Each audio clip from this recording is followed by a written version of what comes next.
Using Canva with Printify is a fantastic way to create custom designs for your print-on-demand products. Here's a step-by-step guide to help you get started.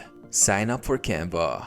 If you don't already have a Canva account, go to canva.com and sign up for free. Choose a template. Start by selecting the type of product you want to design. Use Canva's search bar to find templates suitable for your Printify items, like t-shirts or posters. Create your design. Customize the template by adding your own images, text, and graphics. Canva offers a wide variety of fonts, illustrations, and colors to help bring your vision to life. Download your design. Once satisfied with your creation, click the download button in the top right corner.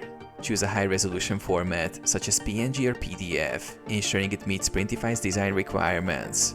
Upload to Printify.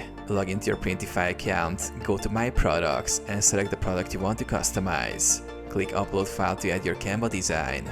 Position and save. Adjust the design placement on the product and save your changes.